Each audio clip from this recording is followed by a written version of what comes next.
welcome to our O1. And I'm here in the studio with. Hi. You may wondering about what we may be doing with the school PA system today. Well, let me explain. This is our first broadcast around the school as a club. A broadcast club, of course. And we here every Wednesday from 7:45 to 8:15. So tune in for your weekly content and entertainment. And by the way, if any teachers are listening, at this point, we know that you're all in a meeting right now. So feel free to switch off the PA system in your rooms.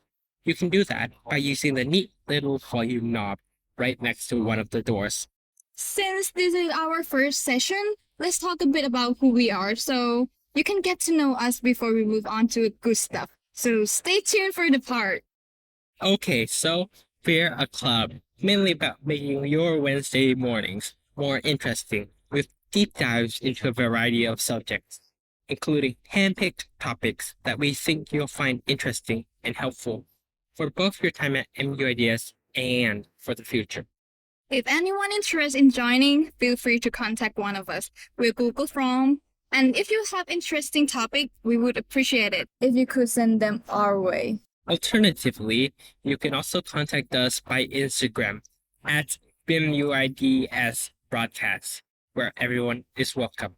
Well, that's it for club introduction. Let's move on to our MUIDS announcement.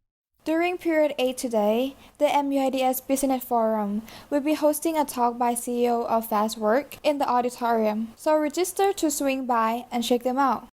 A reminder that today is day D. And this week's inspiring quote is from Bell Hooks, All About Love. And the quote says, "To love well is the task in all meaningful relationships, not just romantic bonds." Oh, I love the quotes. It's amazing. So, can you guys guess what our topic today is? Love. Okay, love is a unique emotion that is often described as magical and also one of the most powerful emotions a person will experience, at least according to Bartley, an essay website. So, let's get started. Yeah, I'm interested for that as well. Right. Okay, since love is a unique for everyone, it is sometimes hard or perhaps even impossible to effectively measure if it have a negative or positive effect on individual. Simply put, it can do both. Love can truly make you blind, but have you ever wondered how such heartwarming and pure concept can turn to so crushing and tragic? Well, today we're gonna answer that. We're gonna attempt to break down this complex bundle of emotion. But before that, we would like to say that we are actually going to speak about today from research and from our own personal experiences. Your mileage may vary. We would like to first talk about foundation of love and present you to a theory which may help you identify and define love in your relationships. To do that, let's look at love from a more scientific perspective by referencing Sternberg's theory of love. This theory states that there are three main aspects of love. These three main aspects are intimacy, passion, and commitment. Well, I'm not quite familiar with this term, Thai. Can you explain more? Yeah, sure. Intimacy refers to a closeness that forms a connection and attachment, while passion is the will and or the mental biological drives to be with someone. Lastly, there's commitment, which is an obligation to another person, either by legal means or by feelings. Have you ever wondered what your relationship is defined as? Take a look at the relationship that you experience. Well, let's go ahead and define them. Starting off, we are going to go with non-love. Non-love is a common relationship between people without any of the three elements. No feelings involved. Simple and short. So pretty much like people you meet pass in the street. Other than that, there's also friendship, which refers to a type of love that usually gradually develops over time and has only intimacy. Next is infatuation love. It's type of love full of passion, usually short. This type of relationship is usually found in crushes. And Ty, have you ever had a crush on someone? Why are you asking me? Because you're the only one with me in studio. Okay, good point. Okay, let's just move on now. It's getting Okay. awkward. Anyway, empty love is defined as a connection formed due to commitment, like an arranged marriage. However, other elements may develop and turn into other kinds of love over time. Let's move on to romantic love. It's an idealistic love full of passion and affection, but without any commitment, such as dating.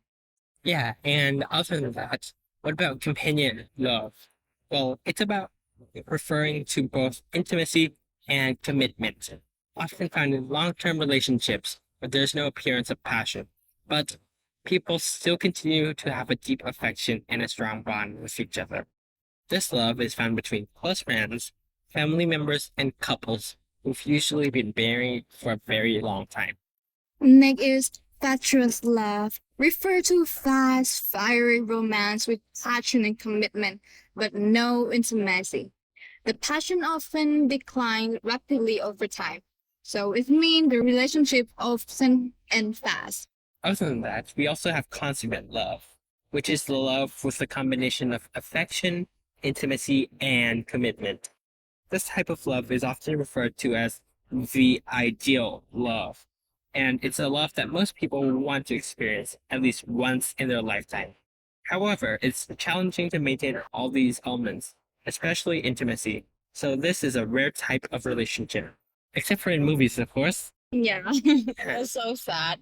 Anyway, after like reviewing the type of love, I feel like the relationships are similar to contract. Yeah, I agree. Yeah, like where two people come together and make agreement, both the word or the law.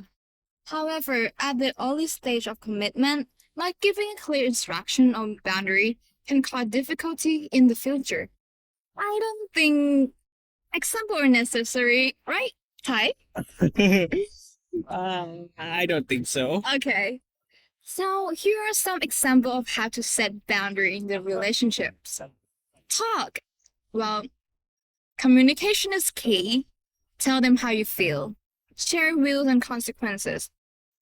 These boundaries are often easier to say than done. And as understandably, we want to be our best version in front of our significant others.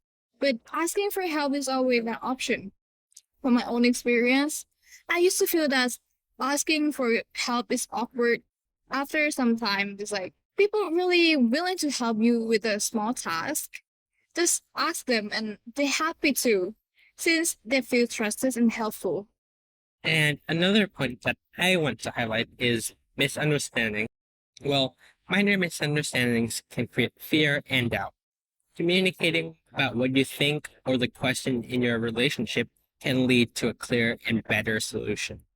And if your partner does not feel comfortable talking about these things, well, I would recommend that you consider that it may be a sensitive topic for them.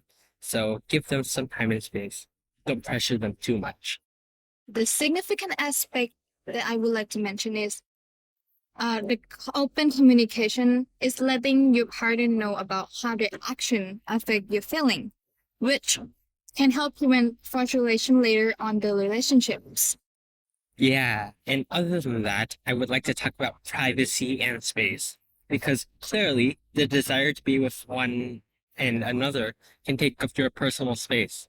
So make sure you set time for yourself, state the reason, and explain to your partner clearly about your goals and what needs to be done. Or else you could feel burnt out after some time, which is not maintainable. Right. And another significance is saying no. Is it okay to say no if your partner asks you to do something that you don't feel comfortable or willing to do? Obviously, there would be a question like, why can't you just do this for me? Giving your partner a reasonable explanation will help maintain peace in your relationship. It is common to feel guilty at first, but after some practice, you will experience things from a new perspective. And remember to choose yourself first. And these are some details which you can set at early stages for good foundation for your relationships. Moreover, these concepts of setting boundaries can be adapted and used in any kind of relationship, such as friendships, or even your relationship with your parents. Right. However, common sense do apply, as all boundaries depend on situation and type of relationship. So consider the impact of your action on others as well. Well, I hope that today's session provided you with information on love and boundaries that has been helpful for your own relationships. Lastly, before we go today, we would like to leave you with a parting question. Have you ever felt this type of love? We hope the content we give out will be useful for you. Thank you for listening and see you next Wednesday, where we're going into even more detail about relationships. Have a wonderful day. Goodbye. Bye.